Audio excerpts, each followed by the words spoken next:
everybody, and welcome to the last episode of 2025, I believe, of the Art Business Podcast.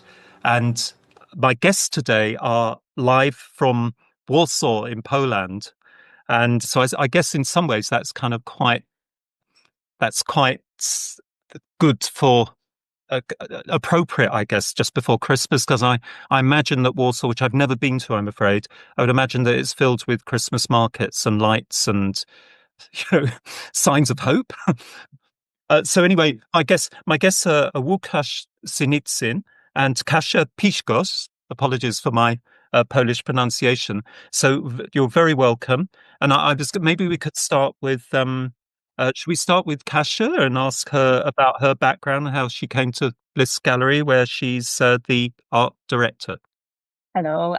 So during my, let's say, artistic career, I began with applying for Academy of Fine Art. I failed. Then I started History of Art, and I was traveling a lot. And I did my internship in Venice, Peggy Guggenheim. I also did the internship at Saatchi. I used to live in London for 2 years. And then I was running another gallery, HOS, the private gallery, for 5.5 years. Then I thought that I am tired of being part of the commercial art, system. And I was trying, also I worked for a while for the auction house and then in the bank collection. So I was trying different way of being engaged with art. And I ended up with Lukasz and Roman, who is the owner of the gallery. We met each other exactly in the auction house. And when Roman told me that he is really into building a new gallery that will be like open for the new artists, also for like the one who passed away. And I saw the space, which is very special and very beautiful. For me as a curator, it was very beautiful option. I never studied curating. So for me, it was like the experience that I just to gain doing the exhibition. So, and I think that curating in general is about being spontaneous and it's a way of reacting, I think. So it's hard to learn it. So I'm very glad that I have this opportunity because it's a beautiful job. It sounds quite typical in some ways. My alumni of my program in London, they have similar constant experiments and changes, particularly in the early years, I think. It sounds, Kasia, though, that you currently have found, maybe something that you might be settled with for a few years.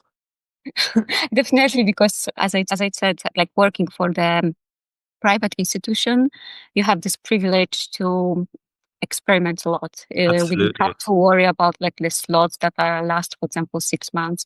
But in the gallery, you have a space to react very quickly. So if you are into doing something very odd, like exactly this art fair that we speak about later, there's always a place to do that. So we can afford ourselves to invite artists from abroad, exploring. So I think that it's something that I really love to do. Yeah, I think the big important point you've made there is about the freedom that you have as a gallery director and curator. That's really, really nice to have, and not always the case in the art world. Lukasz, I think, is having some problems with this video, but maybe Lukasz, maybe you could say a little bit about your background and how you came to the gallery. Yeah, sorry for that. I don't know what is happening right now, but maybe my voice will be sufficient. Yes. So it might be a little bit anticlimactic because Kasia has definitely way more experience, and she had way more interesting stories of her job practice. For me, everything started when I was studying at the university, on Warsaw University. While I was making my bachelor degree, I connected with Roman, which was before the idea of starting the gallery was mainly focused on, this kind of being a merchant or person who is supervising collections and making deals and mainly works with private collectors, very on a small scale. And I was a little bit nagging Roman about making an own space and saying that I think it's a time. And after that, as Kasia said, we met a year ago, and I think more than a year ago, and we started to make this trio work. And I think everything for now it's going pretty well, and we are a good team to go with the gallery. Sounds good. Sounds really good to me. And the name Bliss Gallery, to me, the word bliss has poetic associations with like religion, philosophies, nirvana. I know we'll come to the show that you had in Artissima where I met both of you later, which is where obviously the artist was a practicing Buddhist. So, but could you say something more about the creation of that name? Was it the three of you decided on the name, or who came up with the idea and why Bliss? Either of you, I don't know who. Yeah. So as Lukasz said, because we didn't say it at the very beginning, like the Bliss, it's a very young gallery. We opened in March this year. So the winter time last year for us, it was like the brainstorm. Like exactly, but at the same time, it was like a hub. We are thinking a lot about the program, and the name was one of it. Because before we had a name, I have a vision for the first exhibition. So the first exhibition was titled Bliss, and then when we are, for example, one meeting, we decided like we have to prepare like 10 different options each of us, and we are discussing very strange name for this gallery. And then one day we are completely like maybe we gave up and we said, why not Bliss? And we are thinking that the Bliss is like very good name for the gallery because of course like these poetic associations are also very important for us. But first of all, we are thinking that Bliss is like the state of happiness that we are craving for. And it's so hard to reach nowadays. So we're thinking that Bliss is something that everyone deserved and we should fight it for it. But it's at the same time, it's something that it's very hard to reach. So for us, it's like our daily struggle to stay in a good like mental shape. I certainly think everybody would agree with that at the moment. I think post-COVID and lockdowns, we're seeing a lot of people are having like what are interpreted as mental health problems. It's quite strange why, but I think it's something to do with the lockdowns and COVID and all of those changes that came about.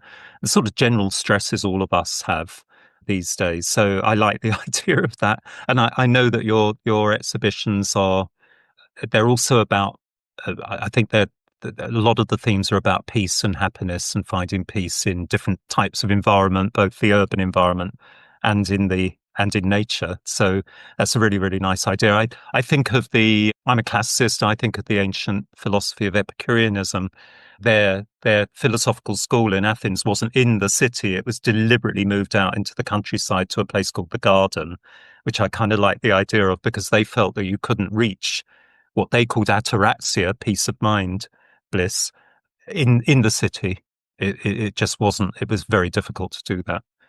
So it's okay for some. Obviously, it's a bit of a hippie idea, but nothing's new in life really. But I think we could go back to these ideas, and the exhibition of yours that we'll come to that I saw in Artissima. That's what attracted me to the works. They were, in an environment. Torino's a very busy industrial city. The fair, as you know, is in a former industrial area of the city where the Fiat factories used to be, and it just looked oppositional to me from those kind of contexts. And talking about contexts, Kasia and Łukasz, I was just wondering whether, I think a lot of the listeners, including myself, we haven't been to Warsaw. I wonder whether you could talk about the positioning of the gallery, the geographical location within the city of Warsaw, and say a little bit about the city and its art ecology. Does that make sense? And where Bliss fits in as a physical space? What kind of building it is? Yes. Perfectly. My camera right now is not working. Sorry for that. So the gallery, it's located in like old building, really old building, because the building was built in the beginning of the 20th century, and miraculously it survived the Second World War. And we also had on our website, on our Instagram page, the photos of the building during the Warsaw Uprising. So it's quite a nice historical place. It's in the strict city center. And I think you asked about the geography of the galleries in Warsaw, and it's quite important in Warsaw to be located near the city center, or like in a close, pretty much relatively small circle, because I think in Warsaw the gallery, private gallery scene is growing, but it's still a little bit small and a little bit not very populated as a traffic stop to when you're a pedestrian. So we are in close connection to maybe close distance to a lot of other galleries, and I think it's quite of a similar approach to every gallerist in Warsaw to be located close to each other. It also helps. You also mentioned about the WGW, the Warsaw Gallery Weekend, which is like the biggest event in connecting all the galleries in Warsaw. So it's like also very important to be close to each other to attract people, basically to make them able to be transfer from one gallery to the other gallery without using the bus or any other sort of a transport, public or private transport. We have few galleries that are a little bit on the outskirts, but they are still, I call them the outskirts, making air quotes right now, but they are still in quite of a city center. They are maybe 3-4 kilometers away from our gallery. So, and a lot of galleries are in, for example, our galleries in an old apartment. So we get the wooden floor and a little bit of apartment-y vibe. It's quite big because it's a very old apartment. So it was apartment of a very rich family. But some there's different approaches. There's in many European galleries, you can see those two approaches. Like some of them are you have a strictly white QB with gray floor, and on the first, not first floor, but on the ground floor with the big windows and something like that. And the other option is to be in the building we're on the fourth floor of the building, so we got a few steps up. So it's also, you get this kind of suspended in the architecture, the gallery that's like glowing out of this building, because this fluorescent light that we have when you look at the building that we are seated in they are like very differentiating from all the apartments and bureaus around us. So basically, I don't know if I answered all your questions, but so from what you're saying is, if I was walking down the street and I looked up at this apartment building, would it be obvious from outside that there is a gallery there or something strange there? Yeah, I think so too. I think so. You're correct. You would definitely, maybe the connection to the art gallery wouldn't be so immediate, but the color of the light that we have chosen, it's to offset the brownness of the floor, is quite fluorescent, let's say. So it's like bluish and white bluish. So you definitely would see that this is a different space than any other space to live or to work. You got this kind of a laboratory of art vibes. But at the same time, we are pretty hidden. It's not so, we don't have any information outside. I mean, of course, when you close to the door, get closer, you'll see the name Bliss. But at the same time, we are in the background, in the backyard. So if you would like to access the gallery, you should know, you rather have to know about it. It's not for like the passengers from the streets. It's like people who are know a bit something about like the private galleries in Warsaw, or they follow us sometimes on Instagram. So it's not only for art lovers, but also for the Instagrammers, etc. Because for us, after the first exhibition, when we just opened the space, I think that it get a bit viral. So because its space is very special, especially we have a beautiful balcony, and there was like plenty of the young girls who are like taking the pictures. Not art, but the beautiful architecture. Because when you get outside this balcony, you will see that we have at the opposite side the very beautiful, also old tenant, like the old buildings, and at the same time next to it is like the awful communistic building. So you can one glimpse and you can see like the history of the architectural history of Warsaw. Sounds very interesting. So what you're Are you talking about accessibility not being as easy because it's not on the ground floor of the street?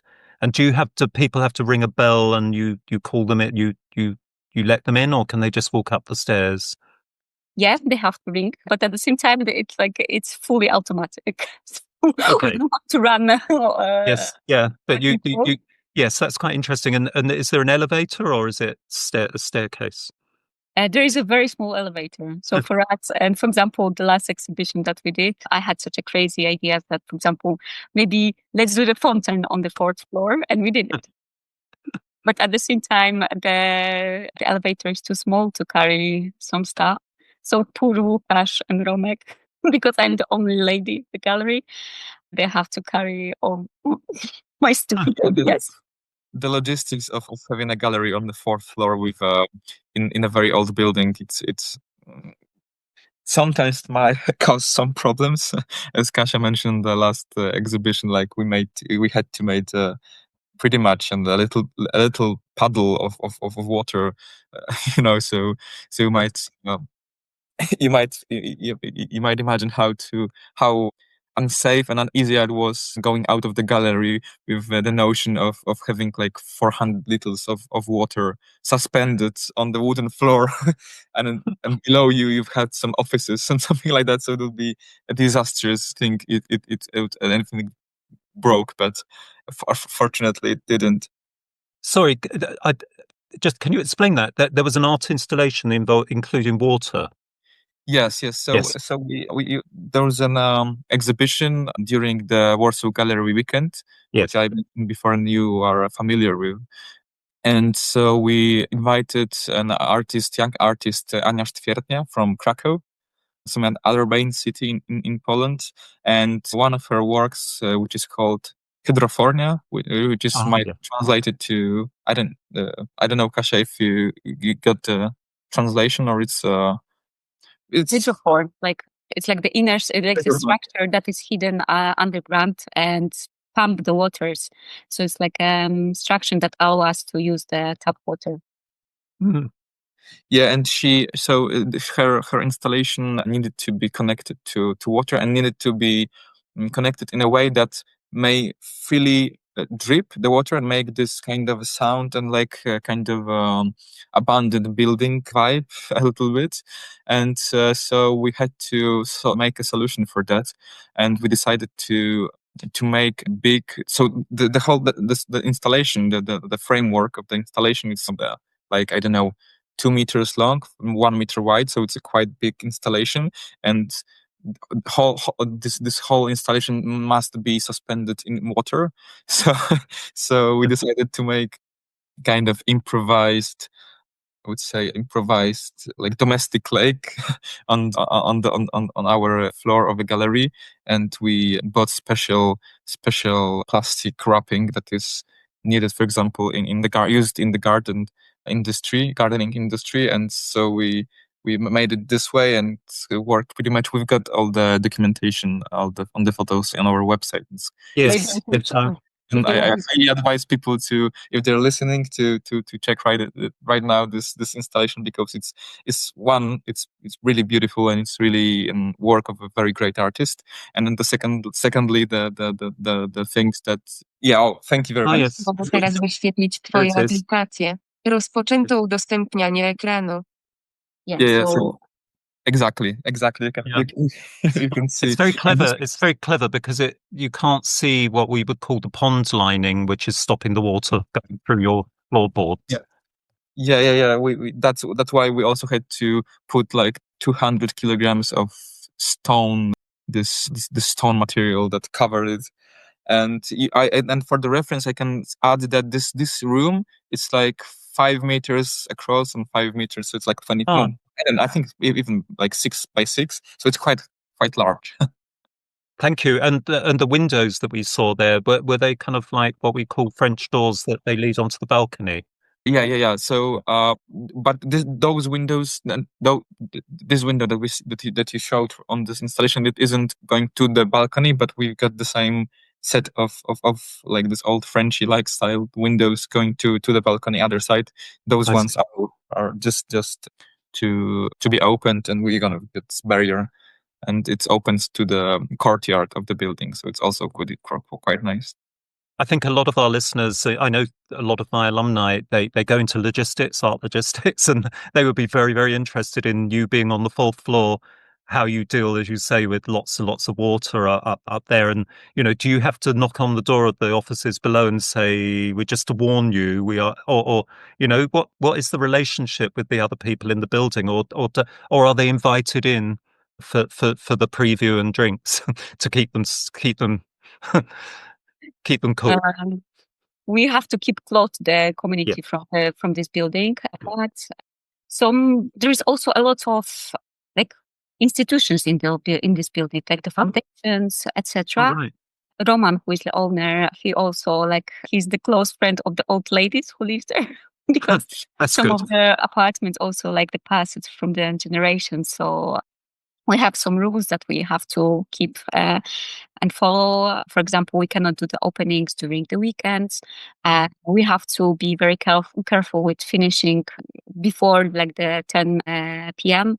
So when we are doing the concert, we also like trying to keep in mind that there's the people who live there, and we have to keep quiet and not allow people on this balcony to like smoke cigarettes all night, but and we didn't have meetings for them, but we are planning to do that because, as Lukasz said, this building is very old. We have to also, when we are doing the restoration and all the works over there, we have to follow, for example, the restriction from the conservator. So it's also very important for us to keep like this, the original character of this building. So what date is the building? What sort of decade is it? It was the end of the 19th century. Oh, really? Yes, I see. Yeah. And the original state when we arrived there, Lukasz was with Roman at the very beginning when they started all these works. It was in a very bad shape, to be honest. So the way it looks right now, it was a lot of work, but at the same time, all the works were done with the very big respect to keeping this part of the Warsaw story. And while we're on this subject, because I think myself and the listeners will now have a very good picture. I have a visual picture in mind of a little bit of Warsaw and where you're building, and where the gallery is on the fourth floor, and relationships with neighbours. So when you opened the gallery, how did you reach out? Where were your contacts? Did you already know a lot of people in Warsaw art scene who you knew would come to the preview, or did you have to work very, very hard at bringing people in? So all of us has experience working in art. So we have our community. Each of us has our contacts. But because of the building, as I said, that it's very like the entrance to the gallery is hidden.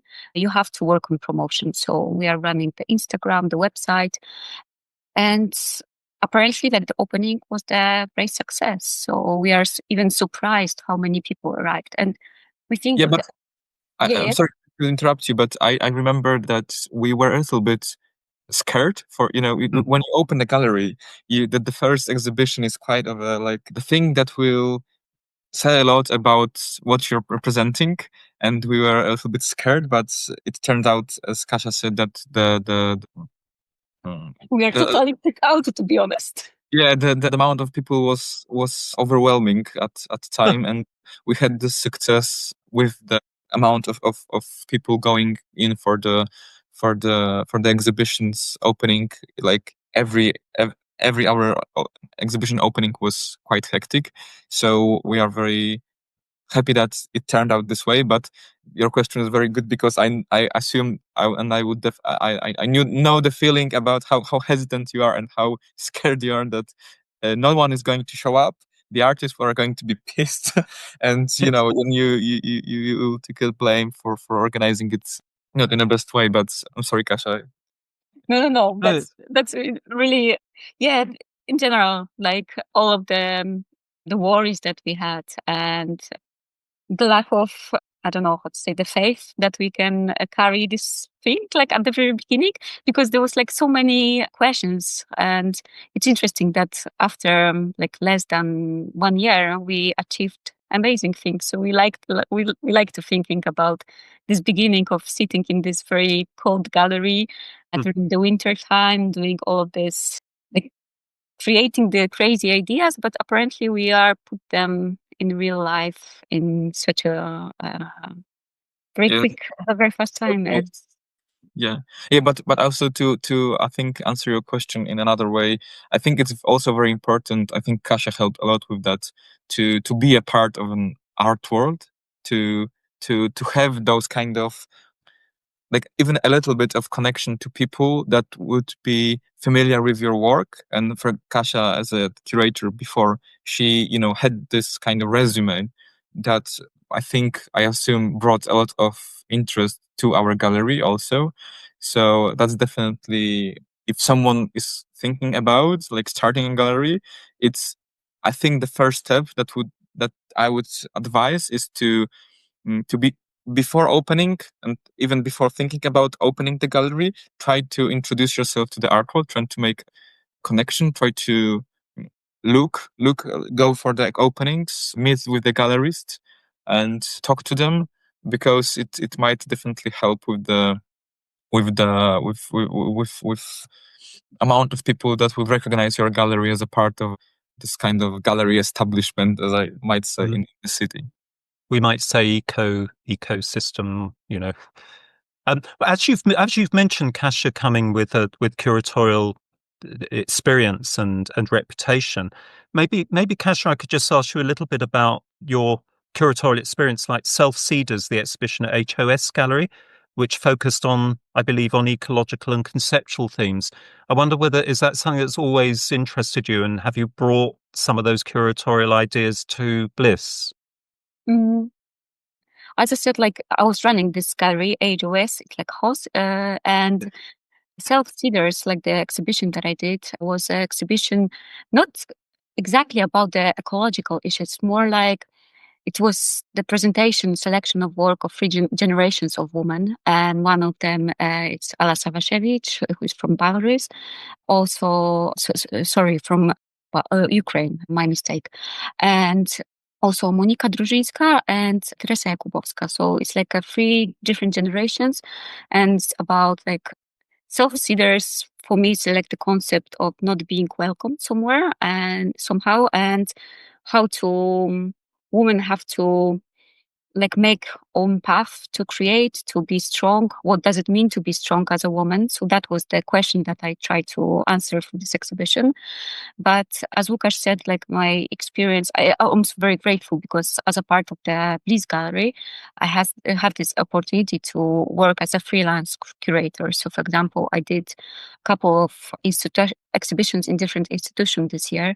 So I'm working with different subjects, but for me, it's very interesting to look for the political stories. For example, I did the exhibition with Adam Kozicki, who, for example, works on themes like the situation on the Belarusian border in Poland, because it's a topic that it was very important a couple months, maybe years ago, because maybe you heard about the push-ups that's happening between Russia and Poland, and so about the people who died over there, who are struggling to cross the borders illegally. And Adam tried to somehow expose that the situation is not ending, it's still ongoing. Also, so I'm really into working with this kind of artist. In Bliss, we are trying to focusing mostly on, we like the abstraction. We noticed that it's a lack of abstraction in Poland. We don't know why, but in Poland there's like plenty of figuration, but also like this with this magical surrealistic twist. And the three of us, we find out that we are slightly tired of it. So for example, we did another exhibition like Material Tendencies, which is right now that we opened last week. We trying also working with different materials, with different mediums, but also like bringing back the abstraction that a couple decades ago, it was very strong in Poland. We have very important surnames that the part of the worldwide avant-garde, Strzemiński, Starzewski, and somehow like this memory of these great achievements gone in Poland. We don't know why. So maybe Lukasz would like to add something on the program that we have right now. Yeah, so you made an introduction that I think it's describes quite well how we are looking on our future exhibitions and how we are trying to search for artists that we can work with long term, because we also, I think I might add it right now, that as a gallery we decided to make quite an extraordinary system, that we are not starting with a set amount of artists that we are representing, and we are starting with an idea that we are going to make exhibitions, show, of course, few artists that we have already begin working with beforehand. So like Magdalena Lazar or Paweł Zaremba, which are, or the state of Urszula Bról, which are right now in our gallery, but mainly, and we are trying to add to our portfolio, let's say, artists that we have worked with. We are proposing a few, young artists exhibitions. We are talking to them, we are meeting them, and after that we can decide whether we are interested in them or not, and vice versa, of course, because we are not.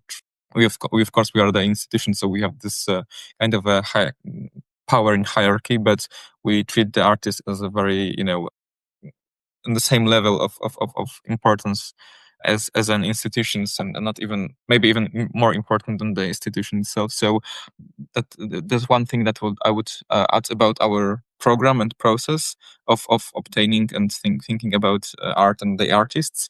And I think, yeah, we also decided that the first few exhibitions were connected to this blissfulness and to this bliss state, but I think it's kind of evolving in our minds right now, and we, in our, I think, curatorial eye that is personified by Kasia, but we also think about it as a whole, as a three. We decided more on to turn a little bit to the abstraction and to find this kind of calmness in our exhibitions, and to find this kind of reflections and reflection on how to present the works, with to give them respect and to give them space, and to to simplify it, I might call it like very minimalistic approach. It's like a very broad simplification, but I think this term explains it pretty well. So I think ongoing, you will see in our gallery more of this kind of turn to view more of a radical minimalism and abstraction, rather than very strong figuration, or very like engaging and very easy to be interested by. And I think, it's of course they will be interesting, but in the way of this like simple visual effects and effectiveness, I think that there would be a little bit turned to the more simple side. Do you think that, I'm just thinking of the difference coming across from Warsaw art ecosystem, if you like, and contemporary, and say London, because obviously we've seen quite a growth in what I might call more commercial art. The YBAs, many of the YBAs were creating something that, what my colleagues in the auction house would say has wall power. It seems to me that in Warsaw there's still there's still a lot of kind of interest in intellectual modernism, abstraction, and so on, compared maybe to a lot of, I think, the tendencies in London at the moment. So the people who come to your exhibitions, and maybe your collectors, presumably you've got a good collector base that returns, and the kind of things that they're interested in, what their tastes are now. Are they kind of quite into that slightly more intellectual, less commercial art? Does that make sense? Mm-hmm. Yeah, of course. I think that all of this is because the art market in Poland is very young, and Yes. the story like the communism that we have in the 80s, and so the art market is only 30, 40 years. So it's like maybe we can say like it's a very young, and maybe because of that we are still into experimentations, and because I think that wherever you were in the exhibition in Poland, especially Warsaw and Krakow, because they are like the main cities, I think, because it's also interesting that in Poland, we don't have such many galleries in London. So we say in Poland, we might have like, I don't know, 40 maybe. Some of them are like well established, but some of them are very young and very creative institutions. So I think that this need of, for example, creating the scenography, of course, it's also very important. Like the budget is not so huge. So there's only few galleries like the big one in London. So even though, I don't know if like the main galleries can compare with the main galleries in London, definitely not. So I think that because of this lack of money, the lack of, I don't know, maybe not the experience, because we have to learn from scratch everything. So I think that all the exhibitions are slightly engaging. For example, creating the scenography and thinking about the space instead of only hanging the paintings on the wall. So I think that especially during the Warsaw Gallery weekend, it's like I would say, for me, it's a kind of competition who make like the more spectacular thing. So it's very interesting because our exhibition, we create, like as Lukasz and I said, like this big fountain. We make one dark room because we would like to expose the paintings, watercolors by Urszula Bról in the darkness, and we create like the light installation in a one room. So instead of only selling and thinking about the exposition that should be very minimalistic and done only for selling the artworks, we try to create like the experience that it's like very sensual and engaging, like exactly like your eyes, but also ears. We're creating like the special music compositions for this exhibition. So I think that in Poland we still have this kind of need to surprise people, to engage with the viewers in a different way, because we know that there are possibilities, like in terms of selling the artworks, are limited. So we are looking for different solutions. Maybe, I don't know, Lukasz, if you agree with me. Yeah, definitely. But I would add a little bit to what you're saying, that I'm 100% agreeing with you about that. You have to surprise a viewer. You have to make him interested.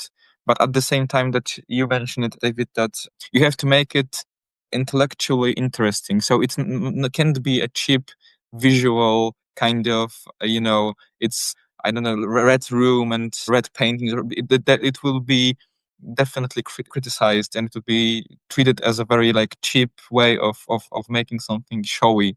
And we can make you can't really make something showy, and I think that's a little bit of a difference, as you correctly have diagnosed it, that for example, like in many institutions, in private or institutions in United States, in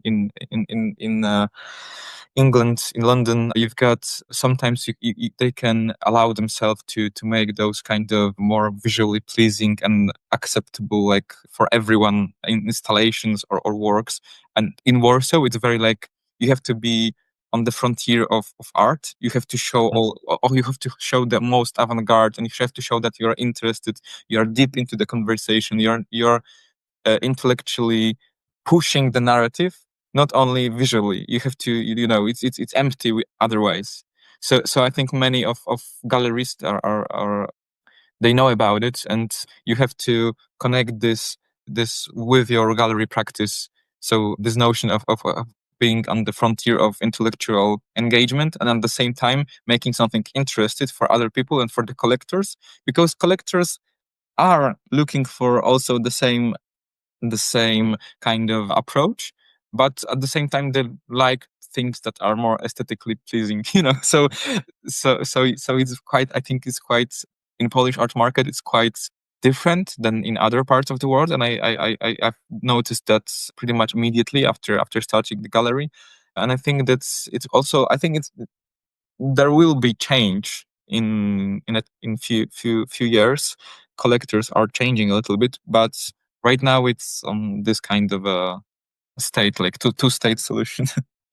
Yeah, I think the difference is, and Kasia said about it. So yeah, it's, you've both said it's quite young because of the post-communist period, and you'll have to rediscover a lot of very interesting artists from that period as well. And and reintroduce them to the public today. But obviously, I guess in London, of course, there are loads of galleries, but they're not in the middle of tourist London in Mayfair and St James and Fitzrovia. That's where you tend to find the more commercial, art. If I could, I'm not saying it's bad art, but it's the big names. It's, whereas you go to the Hackney Marshes or you go to south of the river, and you will find an ecosystem very, very similar, I think, to what you're describing in Warsaw. I was just going to come on to you've got a current show called Material Tendencies that you just mentioned, and I noticed that curatorially it was not, or in terms of choice of media, it wasn't dissimilar to your earlier exhibition Inner Sun, in as much as there seems to be, when I'm looking at the photos on your website, both shows are using a 3D installation artist or sculptor. I don't know how they describe themselves. And then you've got the flat art on the walls, the paintings, or the watercolors or oils on the walls as well. So, and it's fairly obvious to me that there is meant to be a dialogue between the two artists going on, between the 3D works in the middle of the room and the works on the wall. What I was so the exhibition that you had in a Sun, the reason I'm interested in that is because one of the artists you then selected to show at Artissima Art Fair, where we met in Torino. Just for listeners who haven't been there, I think it's become Italy's leading contemporary art fair. I've been going with my students for many years now, and I remember in the early days it was definitely Bologna was considered more important. There were other places, and I think Torino's become quite important to the Italians now. And Torino is a very, very vibrant art city, as you will have experienced probably. Love. But I just wondered why did you decide to just bring Urszula's work and not Anna? I can't pronounce the name. It's hard. It's Hydrofornia. Yeah. I mean, why did you? So you had them in dialogue with one another in your Inner Sun's exhibition in Warsaw, and then you bring only one of the artists. Was there a reason for that? Is it? I mean, my art business educational mind is thinking, oh, is it art fair art? Is it something that you think is more likely to sell because it's an art fair? Yeah, that's a very interesting question because, of course, we are extremely glad that the application were accepted, because this year we went to Vienna and then Turin, and we had to think in a strategic way, because we are thinking that we are even not 1 year, we don't have a 1 year, and very often this is the kind of requirement to apply for art fair. We are thinking that the story of Urszula Bról might be very appealing and very interesting. And for us, apparently, I never thinking about it this way, but somehow the story of Poland, it's like this heritage that we have to carry on. It's also like we are dealing with. It's also very important for us in this gallery. So I didn't notice before. And for example, for me, Urszula Bról, it's amazing that someone can create this kind of spiritual and art that was inspired by the meditation, like the Buddhism, as you said, during the communistic time, when the access to the knowledge from the western part of the world was very limited. So we are thinking that Urszula Bról was kind of very courage and very brave and unique artist during this time. So we thought that maybe the story of her and the group that she was working with might be very appealing for the art fair that is very well curated, because to Artissima, for us, we noticed that this art fair is really also oriented into the story. So it's not only about presenting the artworks, like the commercial art, but also the story is something very important for them. For example, we are so surprised that they offer us to creating kind of audio guide for the fair, and they recording the information about Urszula, and they put in the QR code, because they want to share the story also with the viewers and visitors of the fair. So for us, it was like mind-blowing that apparently the choice that we made to focus on very good story, the beautiful story, instead only art that is so visually appealing. So apparently it was the good choice, and the application was accepted. So we are so proud. Yeah, and just to add, Maybe you could share. While Łukasz is speaking, maybe Kasia could share an image by Urszula. Yeah, so just to add to what Kasia has already said, that of course we when we were planning the Artissima fair and thinking about it, I think we didn't even thought about bringing Anya's, the other artist that you mentioned from the exhibition Inner Sun, works, not because we thought to ourselves that it would be more sellable, because we knew that we have to make the best, let's say, visual appearance, because as a young gallery you sometimes do not sell on the first fair as you go, so we were prepared for that. But we thought that, I think it was a thought that wasn't even spoke about it, but everyone knew about it, like everyone felt it, that if we would brought the Anya's work, that might interfere. Mogą teraz wyświetlić twoją aplikację. That might interfere with the very calm visuals of Urszula's work. Udostępnianie ekranu przez ciebie jest wstrzymane. Udostępnianie ekranu przez ciebie jest wstrzymane. Udostępniasz ekran. And the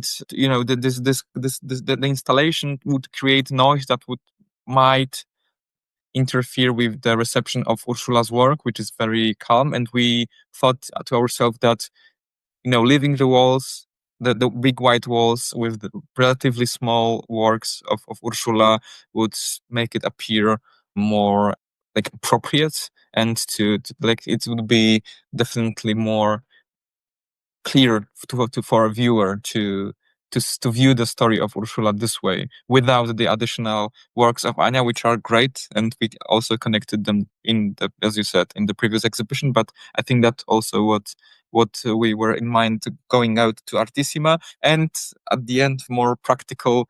And to be frank, it was easier to take the works of Urszula. So I'm not going to lie about it. It's just also in the process of thinking, it's also important for anyone that would, for example, wanted to make or to start a gallery. It's also, you have to sometimes add this practical thinking to your approach.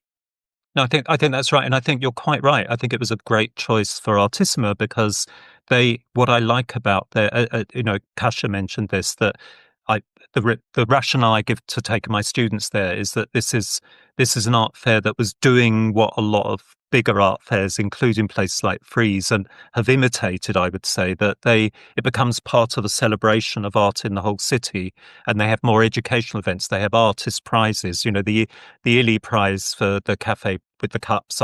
I own my own because of this.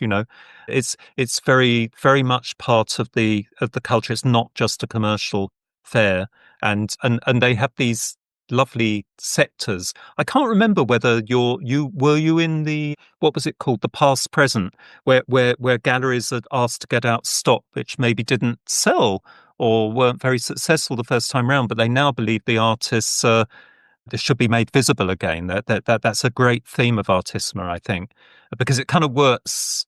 It works philosophically, i.e., these artists maybe saw beyond the horizon and no one was interested in it at the time, and now maybe we're ready to see them. So it kind of works on that level. It also works on, this is a chance to sell stock that you can't move from your stock, and so I think Ursula's work fitted very, very well into that, because it was more historical as well.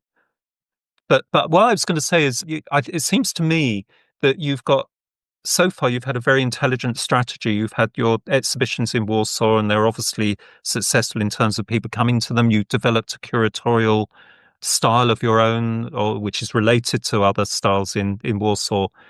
And you've been to the Vienna Art. You're present at the Vienna Art Fair, which represents a lot of Eastern European, if I may say, former communists, so it's a very, very interesting art fair. Maybe what people wouldn't expect in Vienna, I don't know, And then you've done Torino, which is kind of reaching out more into traditional Western Europe, if I can call it that. So do you have any future plans? Do you have any plans of where you might target next for another art fair? Sorry, that was rather long-winded. Yes. So I think as a strategy as a whole for a gallery, so we have those kind of when we were maybe I will start in another way. When we were beginning this year, we definitely knew that we have to go to first. Like this is the sine qua non, of being a gallery, an important gallery, and At the so very beginning stage.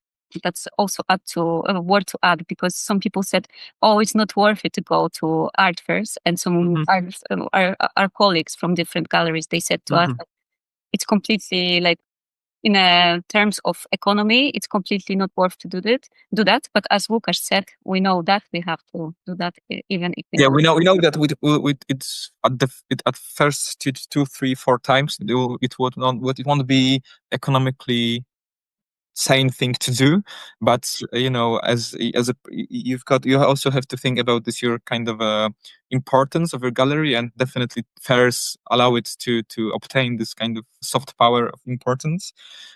And at the same time, so we decided that we have to apply for a few this year, and we got to Vienna, we got to Artissima. To be honest, we didn't think that it will happen because, as Kasia mentioned, the like main requirement is to be a gallery that's over a year. We didn't had it. At Vienna we had like 2 months as a gallery, so it was quite ludicrous, and Kasia did magnificent job of describing and the application, and what she wrote was I would trust her with my life. So I don't blame the organizers that they are postponed the requirement of 1 year. And right now, after that, we saw that we are the people from art fairs like our program, and they treat us as a gallery of a like quite a good status right now, despite this short period of being opened. We are going to right now maybe try to selectively go to fairs. We would like to have this opportunity, so we think about returning to few fairs, but we also think about making another step, thinking to select the fairs that will be, I would say, that are a little bit higher in the hierarchy of fairs, because let be clear, there is a hierarchy of stuff. There's a hierarchy of galleries. It's quite noticeable. So maybe go to Paris, to Switzerland, to maybe to London. I don't know. We have to you have to think about what we are able and economically, and as I mentioned, in this kind of way of importance of our gallery, and how to put the applications smartly. But I think we are going to try to reach out more to this kind of West predicament. So this Switzerland and Paris and so on and so on. Yeah, and I think that if I'm right, well, you'll know this because Artissima has it as well. Most art fairs also have a younger than 5 years for emerging galleries, as well as for artists. So you over the net you're already on the map, and you're not a year old now, so you're doing very well, I would suggest. And I think because you've done Vienna and you've been accepted for Artissima as well, that is obviously going to look good in future applications for, as you say, maybe art fairs a bit higher up that league table. One is not saying that they're any more interesting or important, because that's why I go back all the way to Torino with my students every year. It's because it's such an interesting business model, art world model, I think, Artissima, compared to a lot of fairs. So they go to Frieze, and I'm hoping my students found Artissima a much more interesting phenomenon in many ways than Frieze. So I'm aware at the time I was going to just so we've really talked a little bit about upcoming projects, and you're thinking about future art fairs. So maybe I think another question listeners would be interested in is, how important is social media for you, your Instagram account, like online visibility? Are you actively engaged in that? Yeah, it's quite vital. I think it's one of the most important thing you can do as a gallery. Of course, you have to make and create exhibitions and to curate good exhibitions, but you have to think about good reproductions and documentation of the exhibition, because it stays in web and people can refer to it. So you have to think about your traffic on your Instagram. Of course, it is like the main viewing highway of adding to you cannot be in the system without you've got this kind of sending out your visuals, and also I think thinking about your social media profile as a gallery, you also have to be very smart about it and to create kind of visuals that are connected to the spirit of your gallery. So it's quite hard. We've got a person that helps us with that. So Yeah, I was gonna ask whether you and Kasia do this, or you no, have something. Kasia is like a CFO or something like that of our Yeah, Instagram, but yeah. we also had we also have a great guy that is helping us with that, and he's very well educated in visual perspective and how to position yourself as a gallery. So we try to apply it to our posts and to our even stories. We very often we talk about what we are going to post, so it's not like a vision of Kasia and Kasia is going to put it out, but we will ask each other, is it good, is it going to look good, is it going to be a part of our story as a gallery. So it's quite difficult. It's more difficult than I thought it would be. Yeah. And it's, for someone that is starting, it's I think this part of making a gallery, it's equally important as making a good exposition. I think I would even say that. I think so. And Kasia, can I ask you maybe finally a final question? You've got as a curator with a curatorial vision, which you have a great track record for, and you're continuing at Bliss Gallery at the moment. Do you have any future visions of like what you'll be doing next year? Are you still interested in introducing or revising women artists that you may have been forgotten, or introducing emerging women artists in? Is that important? Does that remain important to you, or to the themes of Bliss that we've already spoken about? Can you see any changes in that in the next couple of years in direction? I don't know if I noticed the changes. We closed the program for the next year. And as you notice also that we are also into juxtaposing painting and sculpture. Yes. And maybe because of the art market in Poland, because still painting is like the main medium. Yeah. And for us, it's very important to showing that the sculpture is, for me, like having the three-dimensional works, it's the most important thing. Like it makes something, the space looks more well designed, well thought. And so for me, like using different media as a curator is like the most important. I was thinking, because the finding like the surnames that somehow they get lost in the history, like Urszula Bról. Previously, I was working with different artists, Rama, who also passed away. For me, for example, the plan for the next year, it's maybe do the exhibition presenting the abstract art, women who creating, for example, in the 70s, 80s, or in the 60s. Also, in our future plans, we would like to engage more with the curator from abroad, because we are super curious how they treat Polish art, what different things they can notice in this art. So probably me as a curator, I won't be so, I don't know, visible next year, because I'll be focusing on my projects, because I am going to work, for example, in Venice with one project. Oh, wow. Or invitation. I received the invitation. So I think that Bliss will be more international next year, even if we are focusing on Polish artists mainly. We would like to, as I said, somehow check the boundaries and so find out what might be interesting, appealing for the people from abroad in Polish art. Yeah, so finger crossed, because the plans are very ambitious. Ambitious, exactly. Yeah, but I think that's a wonderful way forward, is to bring in other national curators to do something with Polish art. It's a great way to get Polish art more recognized, particularly these, what, if I may say, forgotten artists of the 20th century.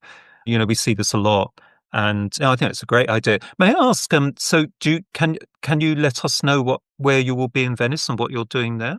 It's It's confidential like at the moment. top secret Okay. stuff. Because I'm going with my students in June to the Venice Biennale. So if something does develop, do let me know. It's not related to Biennale. It will be No, like I wasn't saying it's part of the Biennale. But it's going to be on during the Biennale, presumably. it will be during the autumnal time. So Okay. Yep. it's like the projects that I continue that I did this year, and the artist working on expanding the series of the paintings that she I did. see. So I think that will be exposition in one of the palaces in Venice, Yep. but it still needs to be confirmed. So I don't want to share the information. No problem. No, because I was going to suggest that would you think of hiring a space during the actual Biennale in the summer for Bliss Gallery to show one of their artists, because I know that is something that other people have done, particularly from Eastern Europe. We are thinking maybe not about the Biennale and Venice, but for example, for us, the Berlin, it's like a place that we like to do. And we are thinking one of the ideas was maybe to participate in Berlin Art Week, because the working, like the creating the partners, having the partners abroad, it will be also very important to us. So I think that participating like Stockholm Art Week or Berlin Art Week, it's something that also allows us to like the spreading the information about the Polish artist, and also like working with different contexts, with different space, because as Lukasz said, this space is very beautiful, but at the same time we are very often complaining like, then we would like to have a concrete floor. And so being a Bliss in different spaces, that will be also very interesting for us. So I think that there's one of the plans maybe probably for the next year. Okay, so for listeners, go to blissgallery.pl, which is the website, and Instagram is at bliss_Warsaw. And I'd just like to thank, on behalf of all the listeners, to Lukasz and Kasia for sharing this. I think it's been so interesting hearing about the art world in Warsaw, but just I think for my art business students in particular, you share quite a lot of interesting ideas on strategy, which they can all also, and I think other listeners can learn from. But do go and check out their spaces, and I'll put links in any of the literature as well. So thank you very much for being guests on the Art Business Podcast. Thank you very much for hosting the podcast. It was a pleasure.